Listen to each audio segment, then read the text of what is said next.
Hello and welcome to Something Wicked. My name is Baz. And my name is Georgie. And today we're going to be making this horrible little thing. So Georgie is one of my oldest friends and she is an absolute fabric wizard.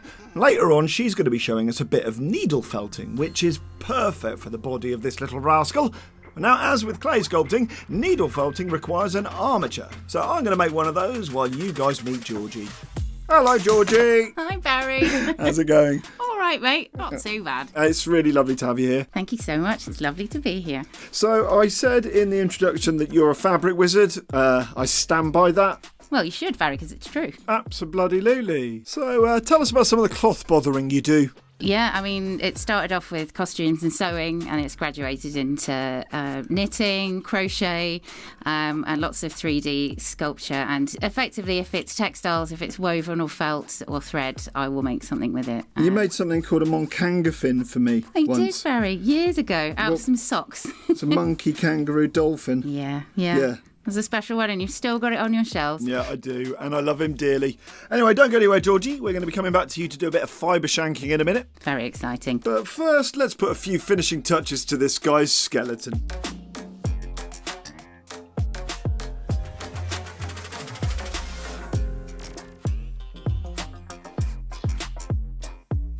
So I need to build a foundation for his face. I'm going to use tin foil to pack that out and then I'm going to cover it in Super Sculpey. For his legs, I'm going to use a type of clay called Cosclay because that stays flexible after you cook it. So obviously it's important to make this guy as anatomically correct as possible. And with the basic structure of his legs in place, it's time to add a little bit more detail.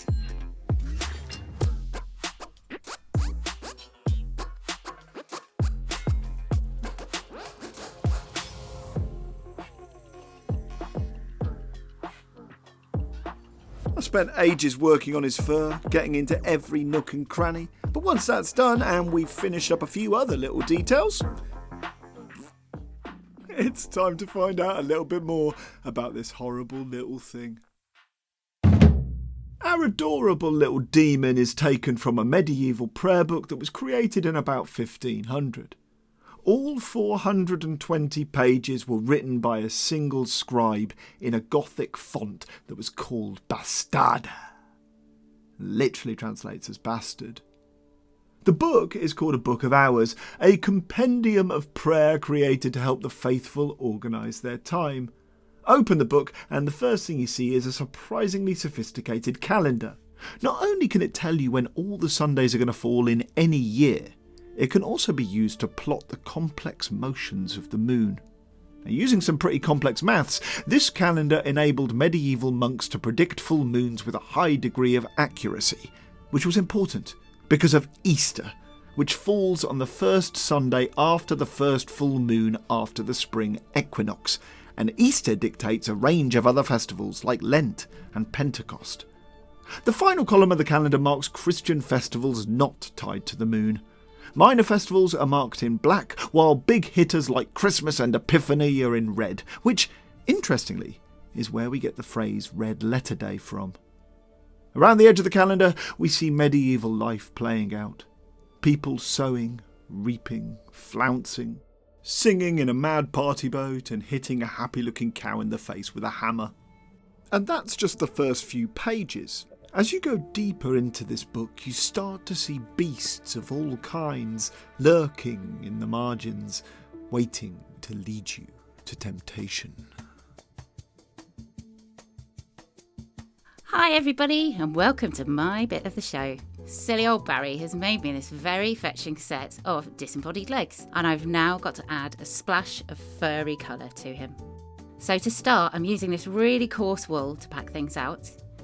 And then I'm going to take a felting needle and a sponge mat and begin the, frankly, very therapeutic process of stabbing that wool into submission.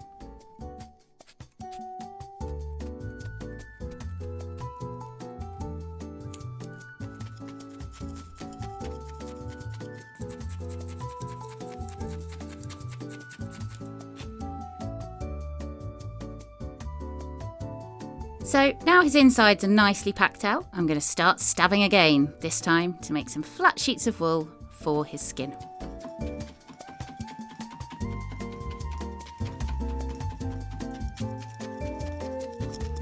Once they're done, literally just peel them off and graft them onto the rest of his body, just like this.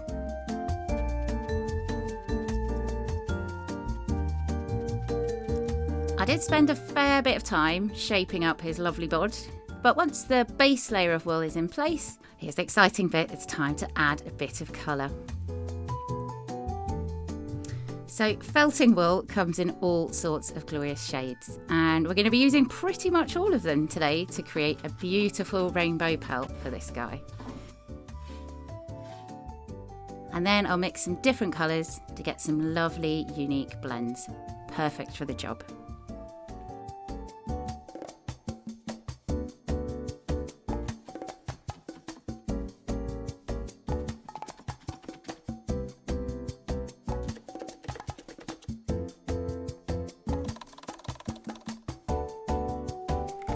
So now I've completed the first half of the spectrum, we can get on with the second. And then join them together to make one beautiful big rainbow. Isn't it pretty? Now, to attach it to our little guy, literally just stab it into him until he looks fabulous. Now his left side's done. I'm going to give him a quick trim. And then cover the other side of his body with the remaining rainbow ball mix. So he doesn't look furry at the moment, so to give his fur that lovely fluffy finish, I'm going to actually switch techniques here. And what I'm going to do is lay strands of wool on the surface and stab down the middle. As you can see, that leaves the ends much more loose and floaty so they can flutter about like he would out in nature. And it gives them the proper furry look that we're after. And with his pelt in place, it's time for me to hand back to Barry. Bastarda, or the Bastard, was a kind of handwriting that popped up in Northern Europe in the late Middle Ages. It was a combination of two different styles of writing, the Gothic letters used by the church and the scribbles that were made by clerks and scribes. It's a bastard, and now it's also available on a rather splendid hat. On sale in my shop for the next 3 weeks, this bastard is strictly limited edition. Once it's gone, it's gone. There won't be any second prints or back orders. So if you want to adorn your skull with something stylish, clever, mildly offensive, this is the hat for you. So don't delay, go and buy yourself something wicked today. A Book of Hours isn't just a calendar. It's a full-blown medieval prayer manual. The hours bit comes from how you chop up the day into 8 sacred chunks. Matins is in the middle of the night, Lauds at dawn, Prime and Terce is in the morning, Sext at noon, None is in the afternoon, Vespers at sunset, and Compline just before bed. Our little rainbow demon shows up in Lauds, which is the sunrise prayers, and he's right where you would expect him to be, in the Marginalia. That's the name for the stuff lurking in the borders, the scribe's playground where things got pretty bloody weird. In other manuscripts you find monkeys blowing bagpipes, knights fighting snails and nuns picking penises, but in the Lord section of this book, the Marginalia starts out looking pretty wholesome. It's a garden at dawn. Strawberries represent humility, red poppies for the blood of Christ, and a dawn chorus of beautiful birds welcome in the day. It's all very tasteful. But as the psalms shift from darkness into light, our rainbow demon crawls into view, pinned beneath the final lines of sacred text. In medieval thought, colours carried moral weight. Red for wrath, orange for gluttony, green for envy, etc. I think that this little beastie represents the full spectrum of sin. Every vice stitched together into one shimmering hide. The prayer has dragged this demon out into the open. As the sun rises, God's light floods into the garden and every sinful stripe is exposed. Powerless and cornered, he sticks his tongue out at the sacred words above him, one last blasphemous act before slinking off back into the margins. Okie dokie, pick it a pokey! Now it's time to give this adorable little rainbow bastard a face. So while you're listening to this absolutely cracking tune, I'm going to be getting on with that.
So once I've got this meat flannel into his face, it's time to slop on a little bit of paint. I'm going to start by applying a soft tone wash that will help bring out the detail in the clay, and then I'm going to give him a little dry brushing to help make the details on his face pop. And with his tongue painted a blasphemous shade of red, it's time to hand this little bugger back to Georgie. Oh, look at his disgusting face. Oh, he's very cool. Right, so what we're going to do now is create this little fella's delicious brown spine going all the way down his back. And then I'm going to be moving on to some fiery, fluffy plumage for his magnificent tail.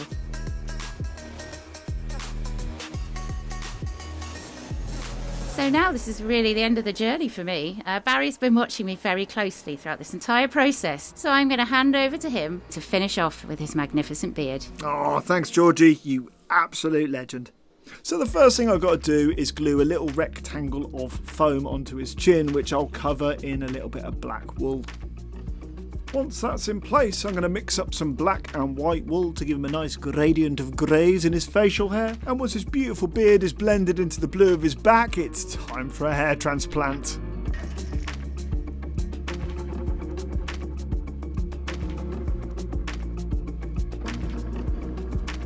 Now, because wool is basically hair, you can use hair products like this strong matte hair styling wax to style it. You can also use heat to curl it, which we'll need to give this guy his mohawk mane and curly beard.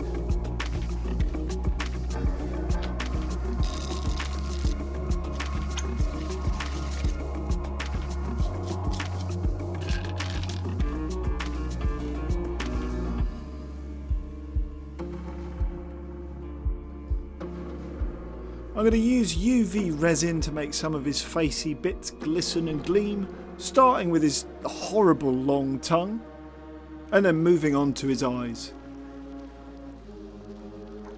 Fire will pop any little bubbles that appear on the surface, and UV light will set the resin. I'll repeat that process a couple of times to give the eyes a nice convex surface, and after attaching him to the base, this cursed little rainbow bastard is finished. And it's time for the money shots.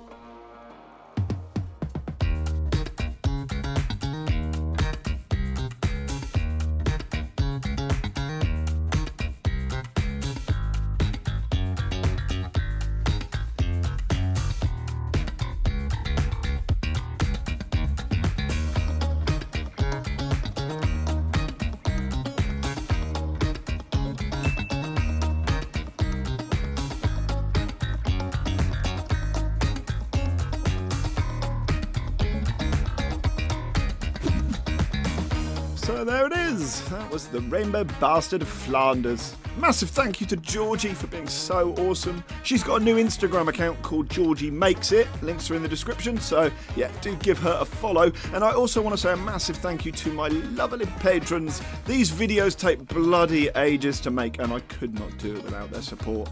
Now, I'm going to be giving away my next cursed creation to one of my supporters, so head on over to Patreon for more details and your chance to get a horrible little thing. Anyway, until the next time, stay wicked, everyone.